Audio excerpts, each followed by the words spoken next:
Misaorany Jehovah fanaiko, ary izay rehetra atao anatiko misaorany anarany masina. Misaorany Jehovah fanaiko, ary aza misy adinoana ny fitahiny rehetra.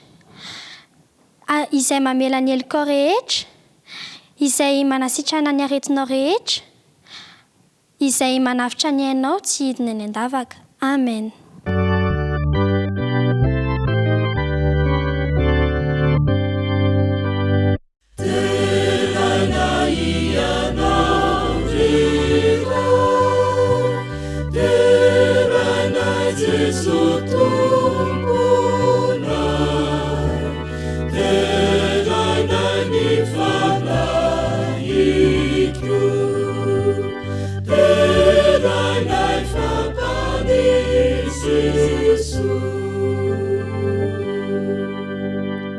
Ray masina indrindra izay any an-danitro, misaotra anao izahay no ity sabata ity izay omenao fitsaranay. Amin'ny finoana no andraisanay izay fitahiana rehetra tolotrao amin'izao sabata izao. Ny fotoana izay tanterahana eto, ny hira izay ho asandratray, ny vavaka izay ho tononona amin'ny anaranao, ny teninao izay iarahanay mandray. Aoka ireo Andriamanitro ho fanomezam-boninahitra anao. Ny fanatitra izay ho atolotray, raiso ho toy ny hanitra kasitrahana eo amin'ny seza fiandrianana anao. Ny fitahiana rehetra tanterao amin'ny vahoakanao izay manaraka izao fotoana izao, noho ny amin'ny anaran'i Jesosy. Amen.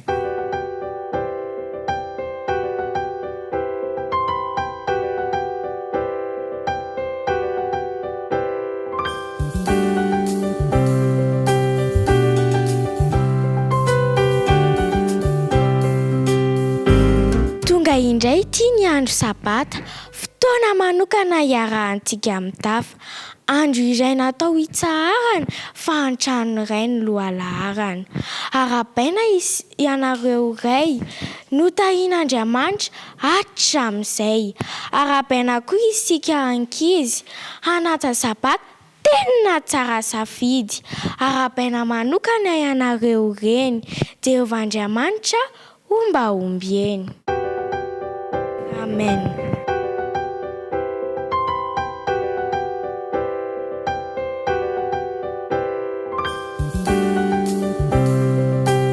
Fifaliana ho ahy Mano avy amin'ny fiangonana Ankosirano ny manolotra ho antsika ireo mpitarika izao fotoam-bavaka izao.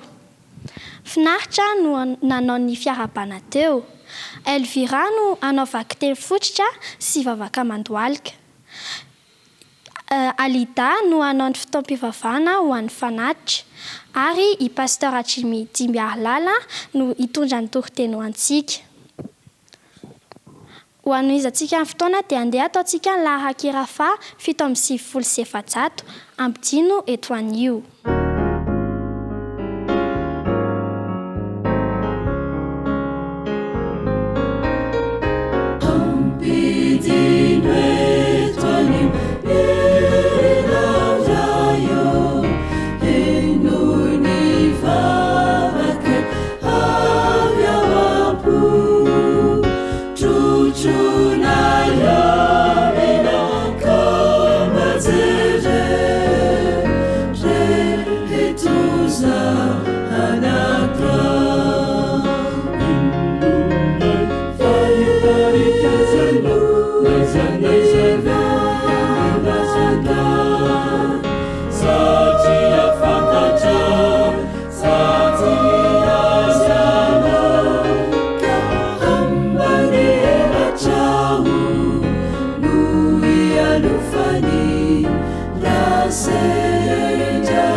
fitsanganantsika dia andeha andrem-piabolitsika ka maky izay voalaza amin'ny Matthieu 3:20.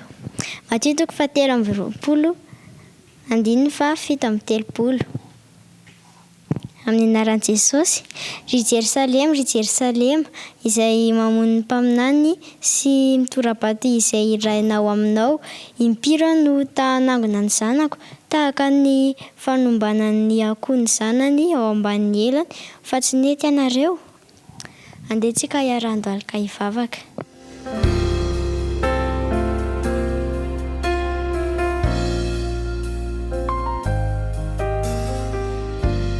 Andriamanitra mbola faly miterany anarana indray zany sary ty andro manokana ity indray. Mangataka aminao zany mba hamehan'ny helika tamin'ireo ratsy vitanay tsy fanaraka tamin'ny sitraponao. Maniry izay no vita fihavanana aminao. Misaotra anao koa izay fanarovanao tamin'iny eny aman'iny ary izao zay Tompo dia mankohaka anatrehanao sy mangataka vavaka ho an'ireo ankizy marefo hiara-ny herisetra ara-tsaina, ara-pihetsepo, ara-batana na ara-nofo mihitsy aza. Mivavaka koa izay Andriamanitra mba hitarihanao anay ho amin'ireny zaza marefo ireny, mba hijoroan'ny fiangonana ny isam-batan'olona ka handraisan'izy ireo ny tanan'ny ankizy iray, mikarakara ny azy ary hanomezany azy tombontsoa tonga olo mendrika eto anivon'ny tontolo marefo ity. Andriamanitra, ianao ny anampy mba ho modely izay ho atra velona ary mba hiaro ny tenanay ahafahanay miaro ny hafa ihany koa. Eto koa izay Andriamanitra dia mangataka vavaka manokana ho an'ny neny.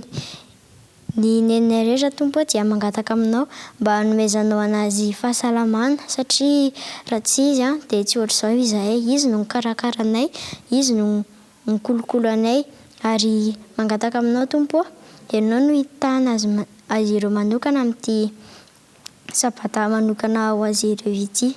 Ary samy vavaka izany iry sangataka amin'ny anaran'i Jesosy. Amen.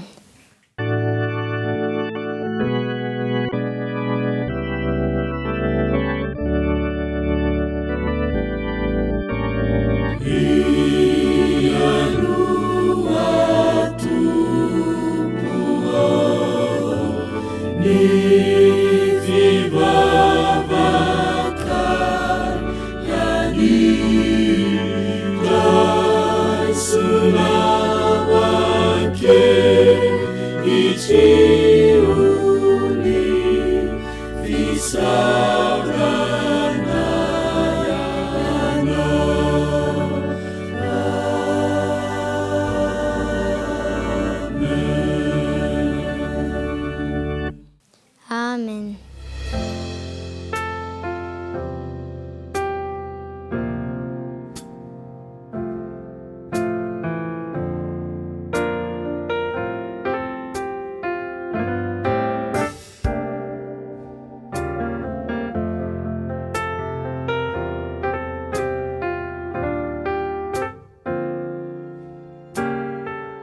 Tonga ny fanompoam-pivavahana ny fanatitra sy ny ampahafolony isika izao. Manasa anao moaka ny fanatitra sy ny ampahafolony izay efa nomaninao ary hanondrika ny lohanao hivavaka mangina.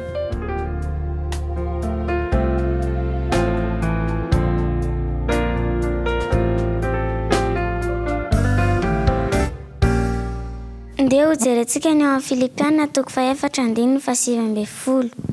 Filipiana 4:7-20. Vakina amin'ny anaran'i Jesosy fa Andriamanitra tanteraka izay rehetra tokony ho anareo araka ny hareny amin'ny vonaitro amin'ny Kristy Jesosy. Andeha hisotona lesona avy amin'ny tantaran'i Abrahama isika. Rehefa avy nandresy tamin'ireo mpanjaka niady tamin'ny Abrahama dia nanomeny ampahafolony sy fanatitra ho an'i Melkizedeka mpisorona. Androany raha miankohaka miaraka amin'ny ampahafolony sy fanatitra isika dia hitomba amin'ny fiadanan'ny lanitra. Miary vavaka isika. Andriamanitra miteranao izay satria ao aminao no misy fiadanana tonga lavatra. Ampio izay mba ao aminay ny fanatitra sy ny ampahafolony fa ianao no mpanome zavatra rehetra. Amin'ny anaran'i Jesosy. Amen.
Andeha isika ianao ny hira fito sy roanjato.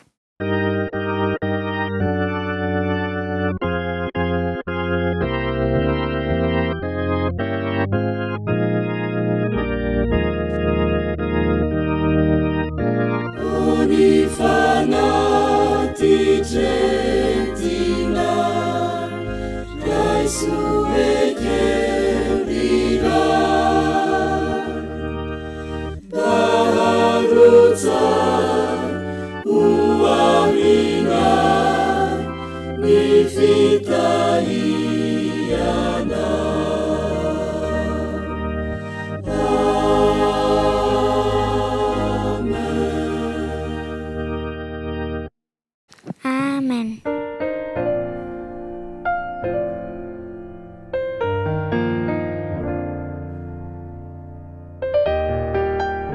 Androany isika ankizy dia nahaka ny oronan-tsary iray andrasantsika lesona ka mialohan'izany dia andeha hanao ny hira oramamy.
Iaraka hivavaka e!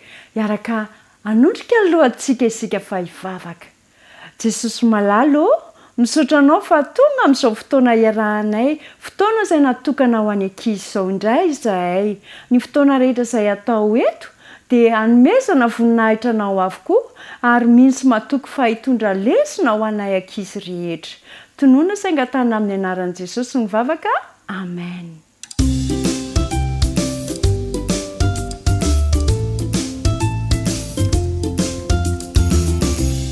Ny tantarantsika androany rakiza dia tantaran'i Elisa sy ilay vehivavy izay nanantena, tsy nanana ninninina izy fa Andriamanitra nitratrehitra teo amin'ny fiainany. Zao manasa antsika ankizy rehetra hijery izay voasoratra ao amin'ny Mpanjaka 2, toko 4, andininy voalohany ka hatramin'ny 7 no ahitantsika an'ilay tantara.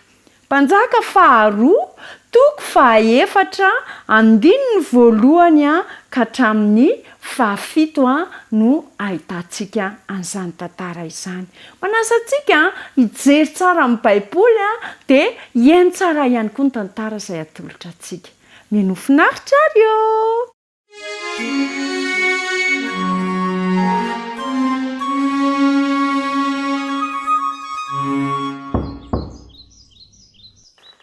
Odio! Elisa, nivadiko tena nanampy anao tokoa fa ankehitriny izy dia maty ary zaho reriny tsy maintsy manampy miatika ny fiainako fa nisy lehilahy zay manana trosa aminay dia niteny hoe raha tsy voaloany vola dia alainy ny zanako mirahalahy anefana izany. Elisa, apio zahay tena mila fanampiany ty vehivavy ty ho Elisa tamin'izay fotoana izay. dia nivavaka izy satria Andriamanitra dia afaka ny hanampy anazy. Ary rehefa avy eo dia nomeny fana-hevitra izy a, inona no atao? Andany ianao mody hoy Elisa mantsy azy. Tonga tao an-trano izy, niresaka tamin'ireo zanany izy. Andanany ianareo mandeha fa izao no afatra nomeny mpaminany. Andana makany amin'ny mpifanolobodirindrina rehetra dia aza adino miteny hoe misaotra rehefa azo ny zavatra, mindrama vilany kely na ngeza izay azonareo entiny. Dia lasa ny ankizy rehetra nandeha izy mirahalahy, neny reo daholo ilay vilany sy ny koveta rehetra sy ny so hitanay. Ndray sy ny ramatoa ilay tavoara kely nisy an'ilay menaka sarobidy tao aminy. Dia nanomboka nandraraka n'ilay menaka izy rakizy. Nandeha ny voalohany, nandeha ny faharoa, feno. Rikonena. Riko mbola misy ho ilay zanany lahy kely tamin'izay fotoana izay. Ary raha vao miteny ilay tovolahy hoe vita! Tonga dia nijanona ilay menaka tamin'ilay tavoahangy kely ihany koa. Afaka nandony vola tany amin'ilay olona manana trosa izy tamin'izay fotoana izay, ary nanomboka fiainana vaovao ihany koa. Andriamanitra dia manana hevitra heverana amin'ny fiainantsika. Rehefa mahatoky an'Andriamanitra isika ary manampy ihany koa aneny.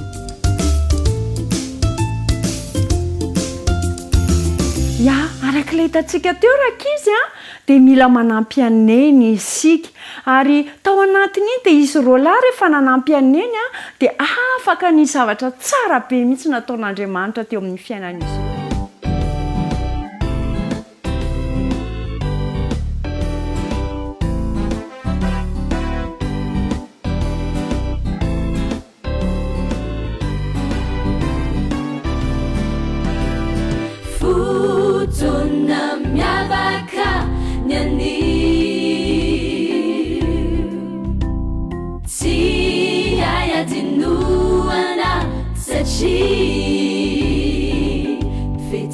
Tukuza wandrizao nefatini tachayana nanasuana izana kauneni model chamzao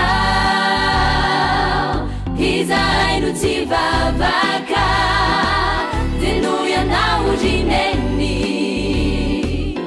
izairinu enji denui rewana cha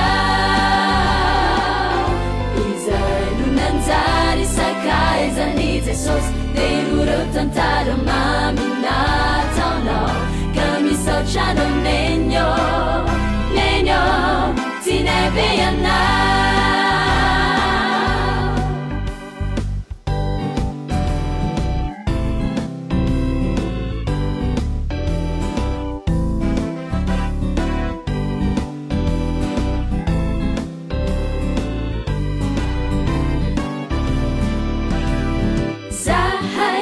Manambula be ata fanu mezana lafu be wana fani tukia viaminai deuzaza panka tuinjai nyampi uru kama miwana mami naitku izainu tivavaka tenuya naujineni izairinu enji tenui rewana chao izainu nanzari sakaizani Jesus tenurotantara mamina tono kamiso chano nenyo tinebeyana izainu tivavaka denuya naujineni izairinu enji tenui rewana chao izainu nanzari sakaizani Jesus tenurotantara mamina misotrano nenyo nenyo tinabeana ka misotrano nenyo nenyo tinabeana ka misotrano nenyo nenyo tinabeana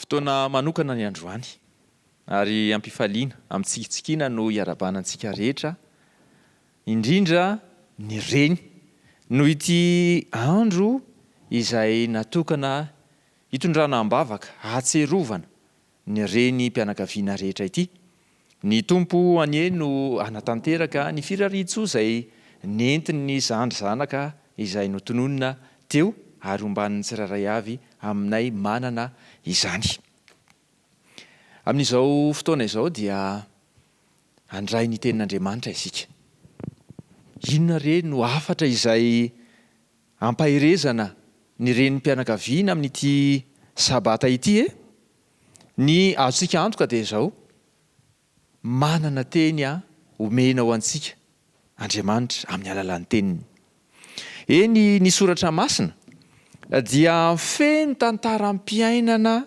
maro samihafa mikasika na reny mpianakaviana ary raha mahatsiaro ireo atao hoe olo malaza ao amin'ny soratra masina isika hita nisa vitsivitsy ohatra ny Mosesy ohatra raha toa ka mahalala amin'ny tantaram-piainan'ny Mosesy isika dia tsy afaka ny tsy eritreritra ny reniny dia Jokebeda izay nikarakara azy atao anatina vanim-potoana sarotra dia ny fotoana izay nampamonoana ireo zanaky ny Hebreo zany raha mahatsiaro koa isika ny Samuela ilay anisan'ny mpaminany ny avaka indrindra teo amin'ny zanak'Israely dia tsy afaka ny tsy eritreritra na iresaka aniana izay reny nitondra azy tao an-kibo ary nikarakara azy nandritra an'ireo taona atao hoe vitsivitsy nananany melohany nandehanan'ny Samuela nanao ny fanomponan'Andriamanitra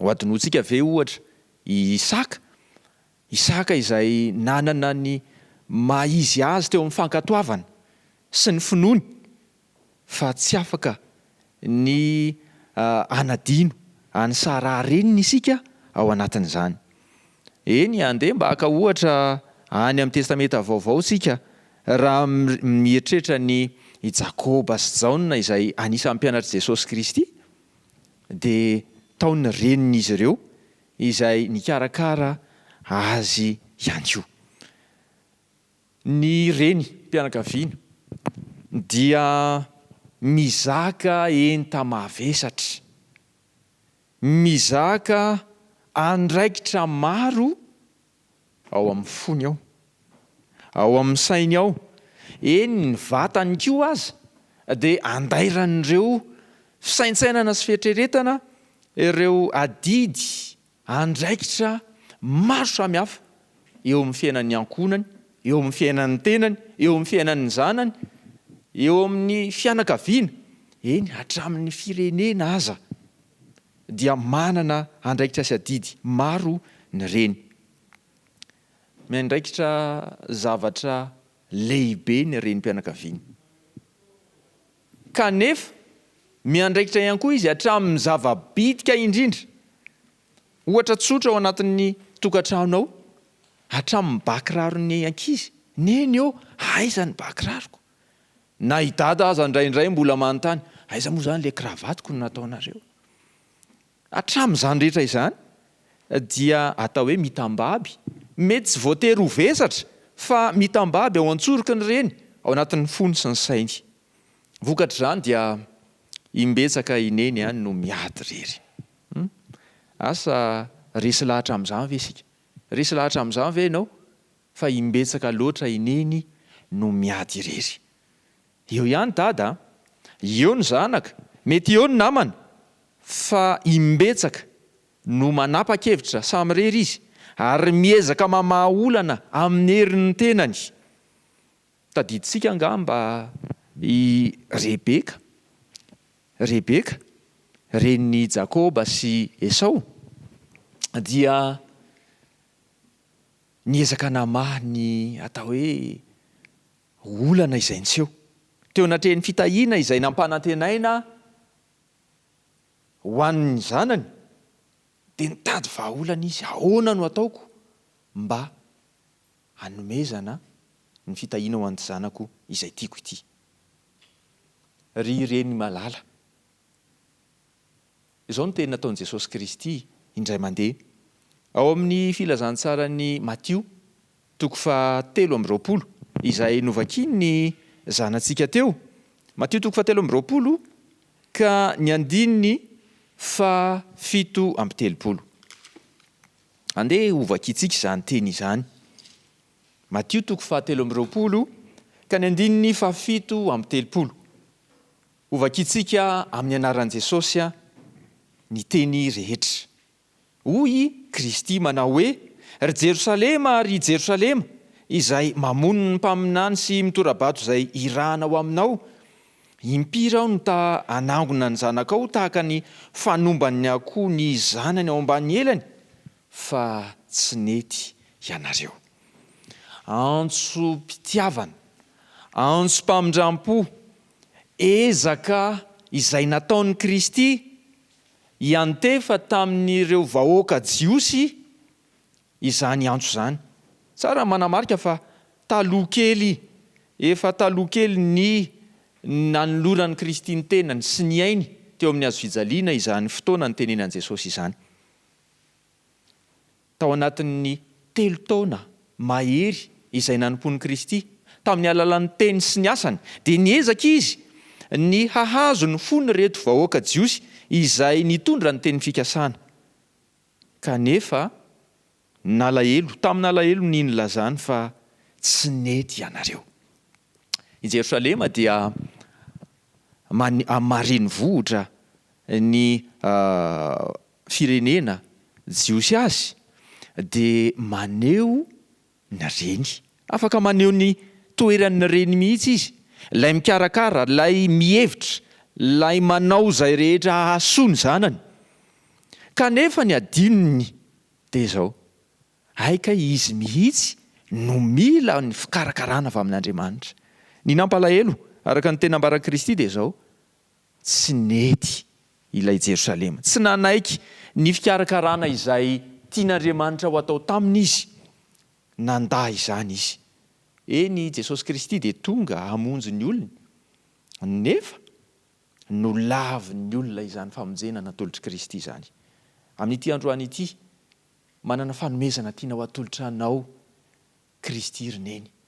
Misy fanomezana tiana ho atolotra, mety tsy sakafo mety lany izany, mety tsy ho zavatra marika hita maso, fa teny fikasana azo antoka.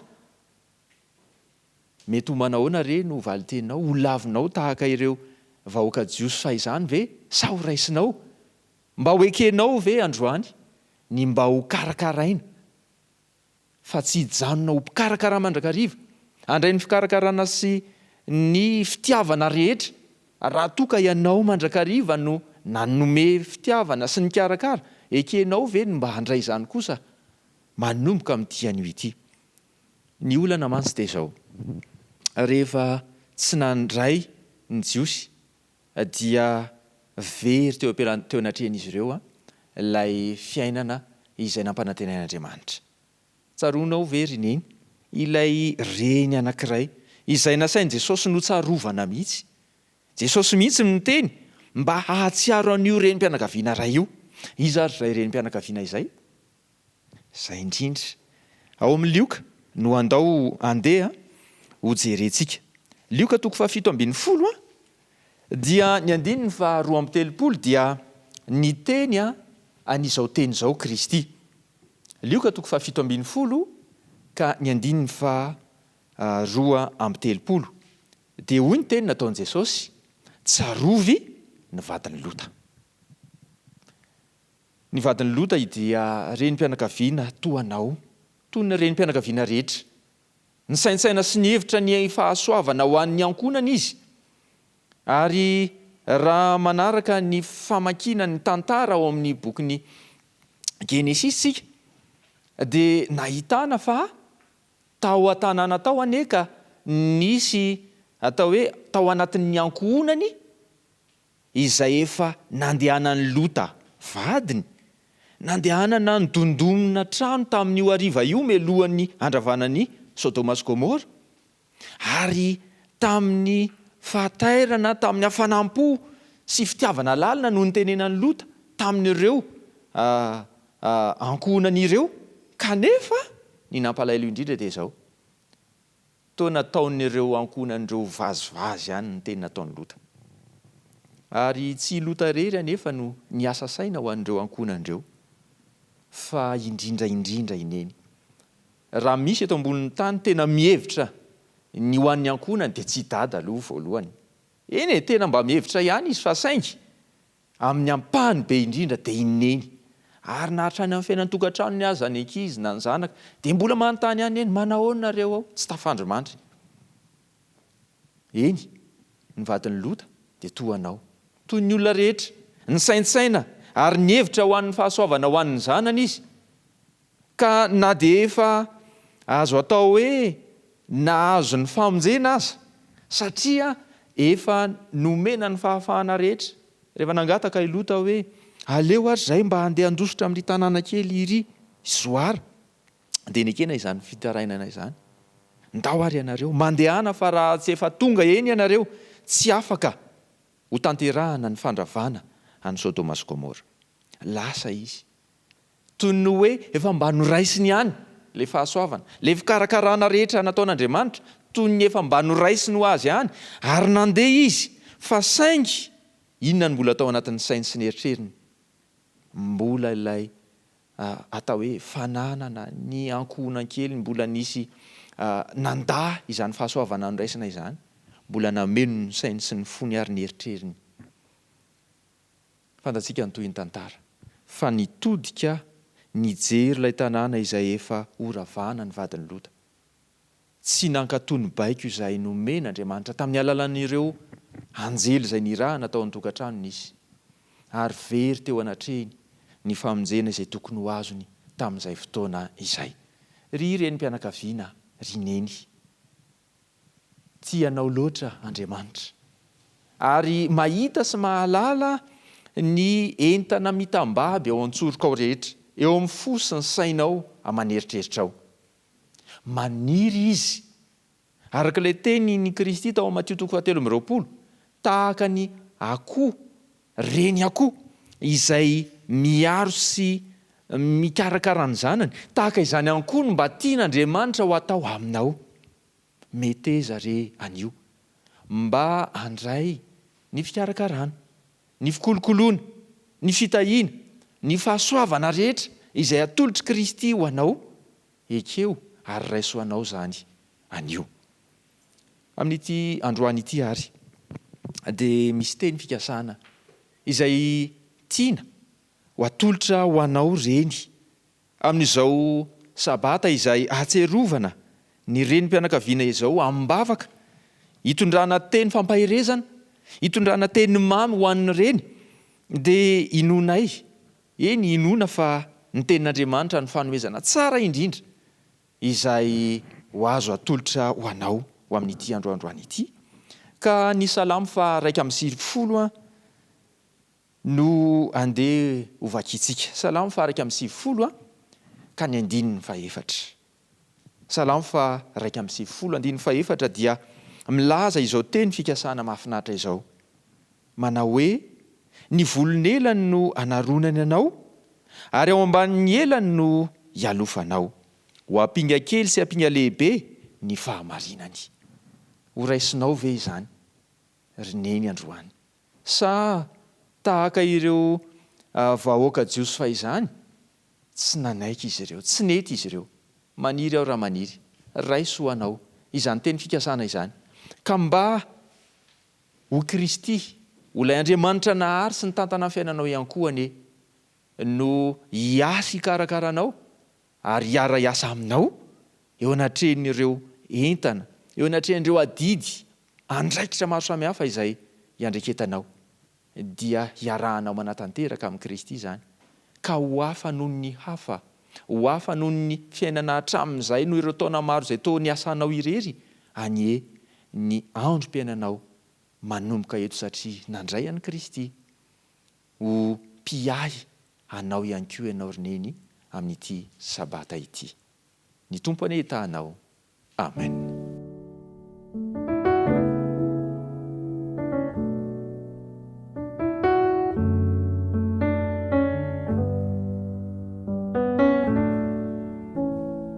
Ho famarana antsika amin'ny fotoana dia andeha ataontsika ny larakira fa 170 aza mivezivezy.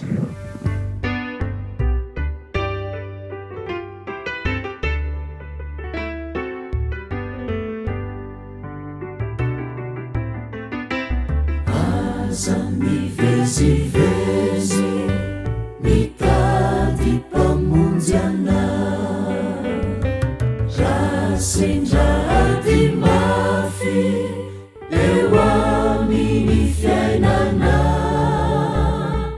aza mandany andro mikaroka ianao fa niakaiky indrindra Jesosy ilay tompona tsy lavitra anao re tsy lavitra Jesosy antsory izy zao fa marianao tokoa antsory aza misalasala tondony le izy zao indre favononizy iay no mivavaka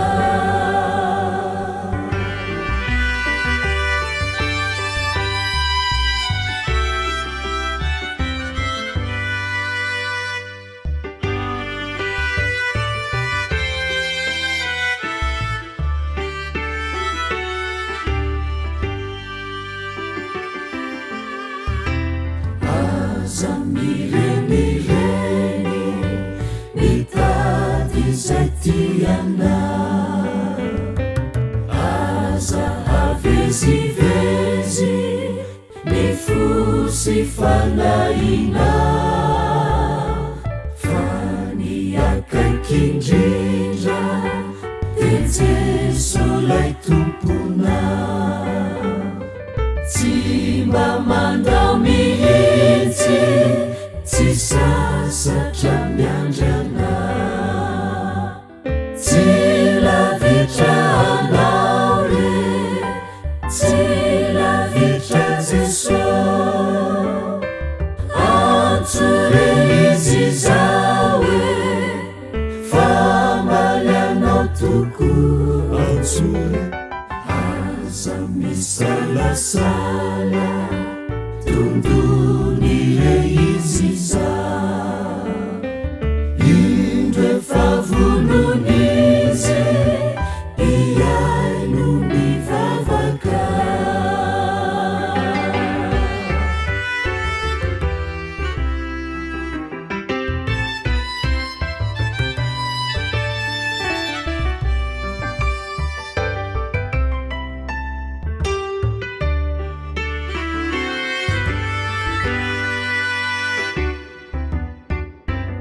aza mirepirepi mitady ny tena soa ny vola sy arena de samy olo tokoa ka tsao ny tsara indrindra mitoetra mandrakizay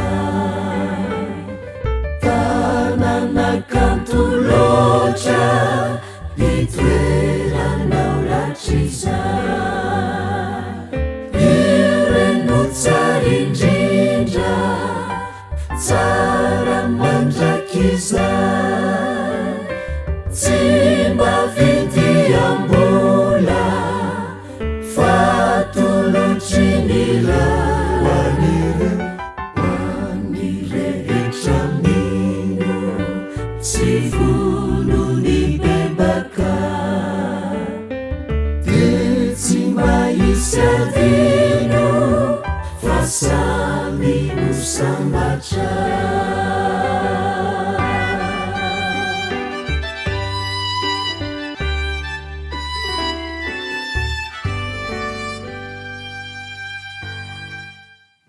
Andehantsika hiaraka hivavaka. Ray masino, misaotra anao izahay noho ity sabata manokana ity izay nahafahana nivavaka ho anneny, nampahery azy, nitondra teny firariana mba ahasoa azy, ary indrindra indrindra afaka nandre ny teny avy aminao ho an'ny reny, eny ho anay tsiraray avy ihany koa izay nandray izany hafatra izany. Misaotra Andriamanitra fa tena fitiavana ianao ary mamindrafo aminay satria hay tsy ireo vahoaka jiosy fa izany ihany no tsy nanaiky ny fikarakaranao, fa izahay ihany koa dia mety efa nandahy izany fikarakarana izany. Ifonanay ny tsy fanananay toky sy fianteherana taminao, fa nandehananay tamin'ny herin'ny tenanay.